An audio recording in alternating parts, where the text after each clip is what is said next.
Welcome to TF Talk Episode 2. Today we're just going to talk about the generations 2012 to 2013 toys because, well, they will be arriving soon. And since Fall of Cybertron is currently a big deal, why not? Each figure will have a brief moment to shine in this video. So enough chit chat, let's move on to the figures. Optimus Prime is a Cybertronian heavy-duty truck, and I mean heavy-duty. Now, it gives off the bulkiness and the strength that is Optimus Prime's personality. This hero just looks incredible. I don't like the gun and where it's sitting, but it looks pretty good.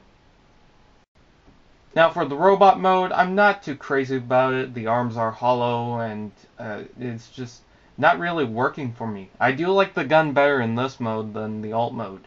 Overall, it's pretty good. If you like the figure, then get it. Jazz. A very sleek Cybertronian car form. This is perfect for Jazz. It's got the style, the smoothness, the sleekness, like Jazz's personality. Robot mode, I will say the legs are a little bit thin, but that's my only concern. Actually, it's kind of like Dark the Moon Human Alliance Soundwave, where he had the small legs and the big upper body. But it's not too terribly bad. And hey, it's Jazz. And now Shockwave! Alt mode combines the aesthetics of a gun and a jet, which I like. It's more real than a transformer that shrinks down to a little gun or pistol or whatever. So I like how that looks. Robot mode, kind of the same problem with Jazz with the small legs, but it works a heck of a lot better in this than Jazz. A heck of a lot. And I mean, come on, it's Shockwave. Just look at the guy. There's a picture of him in packaging, and the purple eye just looks so dark and evil. It's like, you can't stop thinking about it. It's in your nightmares. And now for the Wave 2 figures, which combined make Bruticus. The first one we're going to take a look at is Brawl. Now, I do have to say, I love the look of the tank. I think it really, really pulls that off from the video game version. It's just pure awesomeness. That's all I can say about it. Now, for robot mode, it's got a huge backpack, but I don't necessarily mind it. It looks good overall. Plus, the gun's pretty cool.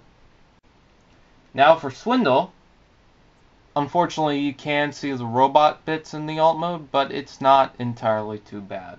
And it does look pretty cool. Robot mode, I feel like the arms are just too low, and it's got kind of a chipmunk face theme, I guess. But Swindle, I mean, come on, it's Swindle. Blast Off, I don't like the blue and how it doesn't really match all the other blue bits on Blast Off, at least in the retail version. And it kind of looks like a drill. That might just be me, but it does look like a drill somewhat to me, and it's just very weird. I do get that they're supposed to try and make a rocket out of Cybertronian bits, but it still looks like a drill to me. But it doesn't look too bad. I do like it. Now, the robot mode, the arms look like they have a lot of moving parts, so if you're trying to play around with the figure, it'd just fall apart and everything would get screwed up and it'd just be a complete mess. And the face isn't really that great. But I think as a figure as a whole, it's very thin looking. I mean, eat a sandwich for God's sake. But I think it works. Now, Vortex is a pretty cool looking one.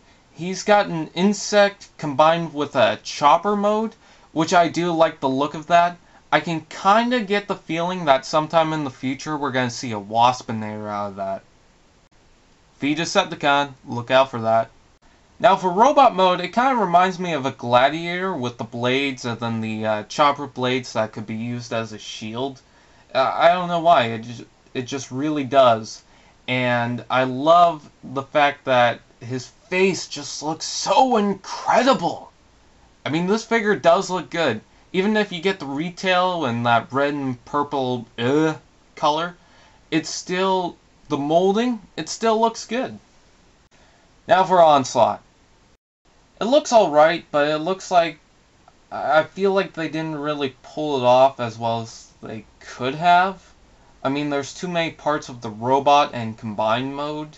It's very visible. Still, it's not too terribly bad. And in robot mode, he's got the head. Definitely got the head of Onslaught, but once again, I don't feel like they pulled off the body that great. I feel like the body was meant for another Transformer. Now, I have a lot to say about the combined mode, but I'll try and keep it brief as possible. The major problems is color for the retail version, which is the easier one to get, and the fact that its limbs are too big. I don't think it's really the fact that the limbs are too big, is that the body is too small. I would have much rather a Voyager version of that instead of the Deluxe version, but Generations, they try to keep it as Voyager as or as Deluxe as possible, I guess. So, that's unfortunate. If you're going to get this figure, get the San Diego Comic-Con version. There is a G2 color variation, but I gotta say, San Diego Comic-Con version is the one to get. Next up, we've got Kickback, aka Insecticon. I don't know why. I'm not a huge fan of the alt mode. If you ask me, it's very simply done, and you can just see the robot right there. It's really not the cleanest design. I get it, it's an Insecticon, but still. The robot mode is kind of cool. I do like the disc shooter for some reason, but once again, I'm not a huge fan of it. Fireflight, the remold of Shockwave. Again, very similar to Shockwave, the alt mode. It's kind of like a gun or a jet or both. I do like it. My only problem is that the Autobot logo is upside down. Kind of weird. Robot mode is kind of cool. I like to see all that gray on him. It definitely separates the two modes. The blade just looks epic and deadly. And his head kind of reminds me of Six Shot for some reason. Starscream. Now, we've seen this before at BotCon, but that was like a prototype version of the toy. At least I think it was BotCon. Anyways, people just went crazy over this figure. They just wanted this figure. What do you want me to do so I can get this guy? It was like the highlight of the Fall of Cybertron toys. And now finally we get to see him in all his colors, and it's like, wow! That is incredible. This is the toy that I wanted for a long time, and finally we're getting it. I don't get what the wait was for, because I just wanted this figure right away. And he looks awesome. Hasbro, we've got Starscream. Now, it's probably a good idea to think on Thundercracker and Skywarp. But the alt mode looks exactly like in the game. And the robot mode, wow, that looks so cool. It looks like Starscream. Just the way his face looks and everything. I think my only flaw with this, my only little gripe, is that the weapons don't look like they really stay attached all too well. Sideswipe, surprisingly a remold of Jazz. It actually took me a while to figure out that he was a remold of Jazz. And he does the mold a lot better. I will say I don't like the gun on the top of the car. I think that is worthless. I think that's crap.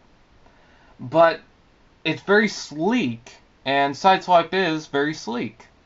Him and his brother, which I hope that they do Sunstreaker. And the robot mode, same problems with Jazz. Small legs, larger upper body, but it doesn't look as bad for Sideswipe, which is weird. And I do like the gun, just not in alt mode. It kind of reminds me of the gun that Optimus Prime uses in that Metroplex trailer. In fact, I'm pretty sure that that's the exact same gun. Ultra Magnus, the last Deluxe Generations toy we're going to talk about. And even though he is a remold of Optimus Prime, he pulls it off. He completely pulls it off. While a lot of people would have liked to see him with an armor suit, this is worth it, I think. I just like it. The alt mode, it's bulky, it's badass, and then the robot mode, it's bulky, it's badass, and it completely looks like Ultra Magnus. The one thing that I think I forgot to mention when I was ranting about Optimus Prime is that the lower body looks kind of awkward, how it's positioned. I'm not sure if you can change that to really look better, I guess. It's just very weird. But I do like the sword. That is a big sword. And now on to the Voyagers of the Fall of Cybertron / Generations line. Soundwave. Now this I have mixed feelings about. I don't know if I like it or don't like it. Mostly because the figure is pretty tall. I mean, Voyager sized? I don't know why. And I don't know why he's the only Voyager other than Soundblaster. What made Hasbro change their mind about Voyagers in the Generations line? Still, Soundwave's alt mode looks menacing enough. I even love the seat on the top for Frenzy or Rumble or whoever it is. The robot mode isn't great because the arms are just too weird. Still though, he looks pretty damn good. And even with his Lazerbeak pet, Lazerbeak is just icing on the cake for this toy. But I already have a perfectly good Soundwave. I don't necessarily need this one, but I might consider getting it. That's as far as I'll go. Now Soundblaster. It looks pretty good, I will say. A little bit better than Soundwave, even for being a repaint. I like the darker color on the alt mode. Looks... If Soundwave's menacing, this is like a demon. And same goes for the alt mode. You know, it looks darker. It still has the long arms and whatnot, but it still looks cool. Plus, you gotta love Buzzsaw. There's only two things I don't get with these sets, with both of the Voyagers. One, why does their blasters look like Optimus Prime's gun? And two, what's gonna happen to Ravage and whoever else was in that line? Frenzy or Rumble, whatever. Anyways, well, my final verdict is I do like the line. It is a pretty epic looking line. There's some figures that just go down a notch, but I'm a huge fan of the War for Cybertron, Fall of Cybertron figures. I mean, I almost finished collecting the War for Cybertron figures. So, are you going to get the line? What figures are you getting first? Please support your fellow fans. Subscribe. Please like and comment. Like the Transformers fan page. Check out the shoutouts of randomness in the info box. This is the Transformers fan page, signing out. Peace until next time.